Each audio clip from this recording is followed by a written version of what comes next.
ಬೀಳಿಗೆಯ ಸಂಘಟನೆಯ ಏಳಿಗೆಯ ಬಗ್ಗೆ ಸಂಪೂರ್ಣವಾಗಿರ್ತಕ್ಕಂತಹ ಮಾಹಿತಿಯನ್ನ ಪ್ರಾಸ್ತಾವಿಕ ನುಡಿಗಳನ್ನ ನೋಡ್ತಾ ಇದ್ದಾರೆ. ನಮ್ಮ ಬಾಗಲಕೋಟೆ ಜಿಲ್ಲೆಯ ಗೌರವ ಅಧ್ಯಕ್ಷ ಅಂತ ಯಲ್ಲಪ್ಪ ಸಂಕೇನವರು.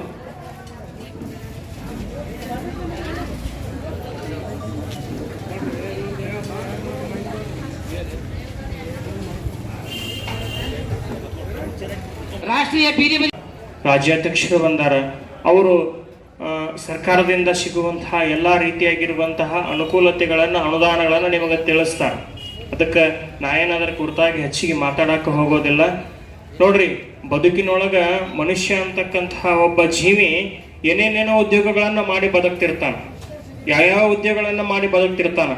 ಆದರೆ ಉದ್ಯೋಗ ಯಾವುದು ಅನ್ನೋದಕ್ಕಿಂತ ಉದ್ಯೋಗದ ಮೇಲೆ ನಿಷ್ಠೆಯಿಂದ ಮಾಡಿದ್ರೆ ಆ ಉದ್ಯೋಗ ಅಂತಕ್ಕಂಥದ್ದು ನಮಗೆ ಒಲಿತದ. ಯಾಕಂದ್ರೆ ಇವತ್ತು ನೋಡ್ತೇವೆ ನಾವು ನಮ್ಮ ಜಗತ್ತು ಹೆಂಗೈತಪ್ಪ ಅಂದ್ರೆ, ಇವತ್ತು ಯಾರು ಕಷ್ಟಪಟ್ಟ ಕೆಲಸ ಮಾಡ್ತಾರ ಅವರ ಪ್ರತಿಫಲವಾಗಿ ಇವತ್ತು ನಮಗೆ ಯಾವುದೇ ರೀತಿಯಾಗಿರುವಂತಹ ಸಹಾಯ ಸಹಕಾರಗಳು ಸಿಗುವುದಿಲ್ಲ.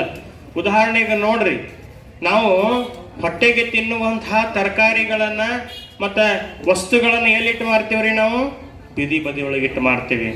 ಅದ ಕಾಲಿಗೆ ತೊಡುವಂತಹ ಪಾದರಕ್ಷೆಗಳನ್ನ ಗ್ಲಾಸ್ನಾಗ ಇಟ್ಟು ಮಾರ್ತೀವಿ. ಅಂದ್ರ ಇವತ್ತು ಹೆಂಗಾಗತ್ತದ ಅಂದ್ರೆ ನಮ್ಮ ದೇಶ ಅಂತಕ್ಕಂಥದ್ದು ಮಾಡರ್ನೈಸೇಷನ್ಗೆ ಭಾಳ ಬಲಿಯಾಗತ್ತೀವಿ ನಾವೆಲ್ಲರೂ.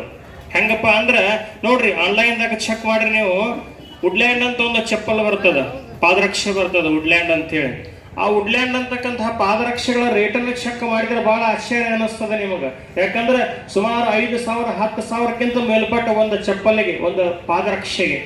ಆದ್ರೆ ಆ ವುಡ್ಲ್ಯಾಂಡ್ಕ್ಕಿಂತ ಅದ್ಭುತವಾಗಿರುವಂತಹ ಪಾದರಕ್ಷೆಗಳನ್ನ ಸ್ಥಳೀಯವಾಗಿ ಏನು ಕುಲಕಸಬ್ ಮಾಡ್ಕೊಂಡು ಬಂದಾರಲ್ಲ, ಅವರು ಅದ್ಭುತವಾಗಿರುವಂತಹ ಪಾದರಕ್ಷೆಗಳನ್ನ ಮಾಡ್ತಾರ. ಅವರ ಬೆಲೆ ಎಷ್ಟಪ್ಪ ಅಂದ್ರೆ 1,000ರಿಂದ 1,500 ರೂಪಾಯಿ. ಮತ್ತೆ ಯಾಕೆ ಹಿಂಗ ಅಂದ್ರೆ ಪ್ರಚಾರ ಮತ್ತು ಶಿಕ್ಷಣ ಅಂತಕ್ಕಂಥದ್ದು. ಇವತ್ತು ಹೆಂಗಪ್ಪ ಅಂದ್ರೆ ಒಬ್ಬ ಶಿಕ್ಷಣವಂತ, ಒಬ್ಬ ವಿದ್ಯಾವಂತ ಹೆಂಗ್ ಮಾಡಕತ್ತಾನಂದ್ರ, ಯಾರು ಕಷ್ಟಪಟ್ಟು ಬೆಳೆದಿರ್ತಾರಲ್ಲ, ಯಾರು ಕಷ್ಟಪಟ್ಟು ತಯಾರು ಮಾಡಿರ್ತಾರಲ್ಲ, ಅವರು ಏನು ಕಷ್ಟಪಟ್ಟು ತಯಾರು ಮಾಡಿರುವಂತಹ ವಸ್ತುವಿನ ಬೆಲೆಗಿಂತ 2% ಬೆಲೆಯನ್ನು ಆ ವಸ್ತುವನ್ನ ತೆಗೆದುಕೊಂಡು ಅವ ಮಾರಾಟ ಮಾಡಿ ಗಳಿಕೆ ಮಾಡಕತ್ತಾನ. ಯಾಕ ಅಂದ್ರೆ ಅವನಿಗೆ ಇರ್ತಕ್ಕಂತಹ ತಿಳುವಳಿಕೆ. ಅದಕ್ಕೆ ಮೊದಲು ಇಲ್ಲೆಲ್ಲ ಸಾಕಷ್ಟು ಬೀದಿ ಬದಿ ವ್ಯಾಪಾರಸ್ಥರು ಬಂದಿರಿ. ನೀವು ಮೊದಲು ಮಾಡುವ ಕೆಲಸ ಏನಪ್ಪಾ ಅಂದ್ರೆ, ಮೊದಲು ಶಿಕ್ಷಣ ಕೊಡ್ರಿ ಮಕ್ಕಳಿಗೆ. ನೀವು ಎಷ್ಟು ಕಲಿತೀರಿ ಬಿಟ್ಟಿರಿ ಬಿಡ್ರಿ, ಆದ್ರೆ ಮುಂದೆ ನಿಮ್ಮ ಮಕ್ಕಳಿಗೆ ಶಿಕ್ಷಣವನ್ನ ಕೊಟ್ರೆ ಅವ್ರ ಉದ್ಯೋಗ ಯಾವ್ದು ಮಾಡಿದ್ರು ಸಹಿತವಾಗಿ ಅವರು ಈ ಬದುಕಿನೊಳಗ, ಈ ಜಗತ್ತಿನೊಳಗ ಹೆಂಗ ಬದುಕಬೇಕು ಅಂತಕ್ಕಂಥದ್ದು ಶಿಕ್ಷಣದಿಂದ ಕಲಿತಾರ ಭಾಳ. ಉದಾಹರಣೆಗೆ ಮಹಾರಾಷ್ಟ್ರದೊಳಗೆ ಮೊನ್ನೆ ಒಂದು IAS ಒಳಗೆ ಒಬ್ಬ ವ್ಯಕ್ತಿ ರ್ಯಾಂಕ್ ಬಂದ. ಮಹಾರಾಷ್ಟ್ರದೊಳಗೆ ರ್ಯಾಂಕ್ ಬಂದ. ಆ ವ್ಯಕ್ತಿಯ ತಾಯಿ ಬೀದಿ ಬದಿ ಒಳಗೆ ಆಕಿ ತರಕಾರಿ ಮಾರುವಂತವಳೆ. ಆಕಿ ಯಾವುದೇ ಶಿಕ್ಷಣ ಕಲಿತಿಲ್ಲ, ಏನೂ ಕಲಿತಿಲ್ಲ, ಅನಕ್ಷರಸ್ತೆ.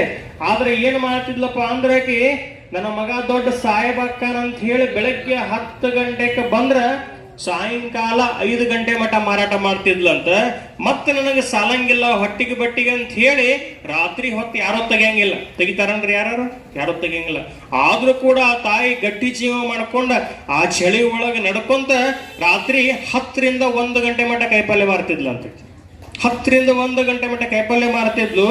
ಮುಂದ ಆ ತಾಯಿ ಏನು ಕೂಡಿಟ್ಟಿರುವಂತಹ ಹಣದಿಂದ ಆ ಮಗ ಶಿಕ್ಷಣವನ್ನು ಪಡ್ಕೊಂಡ, ಸರಿಯಾಗಿ ಓದಿದ, IAS ಒಳಗ ರ್ಯಾಂಕ್ ಬಂದಂಥದ್ದು ನಾವು ಮೊನ್ನೆ ಪೇಪರ್ ಒಳಗೆ ನೋಡಿದೀವಿ.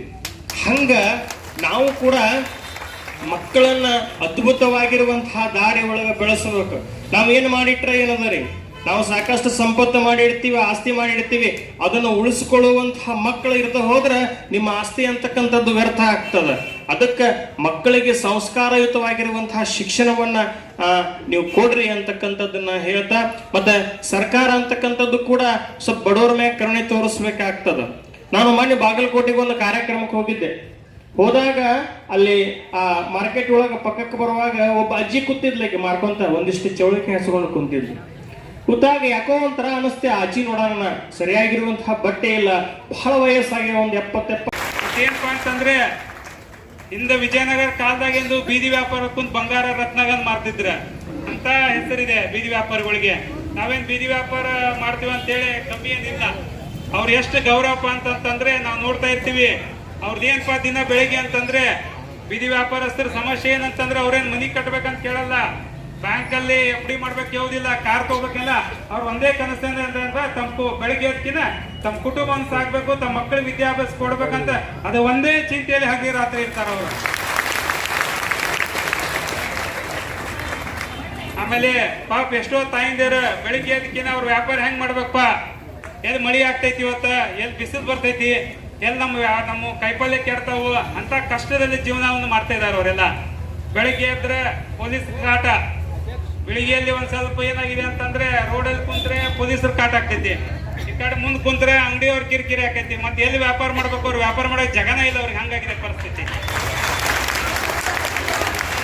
ಇದಕ್ಕೇನಂದ್ರ ಸ್ಥಳೀಯರ ಶಾಸಕರಿರ್ಬೋದು, ವಿಧಾನ ಪರಿಷತ್ ಸದಸ್ಯರಿರ್ಬೋದು, ಜಿಲ್ಲಾ ಮಂತ್ರಿ ಇರ್ಬೋದು, ಮೊದ್ಲ ಇವ್ರಿಗೆ ಏನಪ್ಪಾ ಅಂದ್ರೆ ಇವ್ರಿಗೆ ಏನ್ ಕಷ್ಟ ಇದೆ, ಇವ್ರಿಗೊಂದು ಎಲ್ಲರೂ ಜಾಗ ಮಾಡಿಕೊಡ್ಬೇಕು. ಪಟ್ಟಣ ಪಂಚಾಯತ್ ಅಧ್ಯಕ್ಷರ ಸದಸ್ಯರಿದ್ದೀರಿ, ನಿಮ್ಗೆ ಓಟ್ ಆದಂತ ವ್ಯಕ್ತಿಗಳು ಎಲ್ಲರೂ ಅವ್ರ ಕಷ್ಟಕ್ಕೆ ಏನಿದೆ ನೀವು ಸ್ಪಂದಿಸ್ಬೇಕು. ಅವ್ರು ಕೂಡಲೇ ಒಂದು ಏನ ಇಲ್ಲಿ ಅಂಬೇಡ್ಕರ್ ಸರ್ಕಾರದಲ್ಲಿ ಒಂದು ಹಳ್ಳ ಇದೆ, ಅದ್ರ ಮ್ಯಾಗ ಸ್ಲ್ಯಾಬ್ ಹಾಕಿ ಕೊಡ್ರಿ, ಪಾಪ ಅದ್ರ ಮ್ಯಾಗ ಜೀವನ ಮಾಡಿಕೊಡ್ತೀವಿ ಅಂತ ಹೇಳಿ ಪರಿಪರಿಯಾಗಿ ಬೇಡ್ಕೋದಾರ.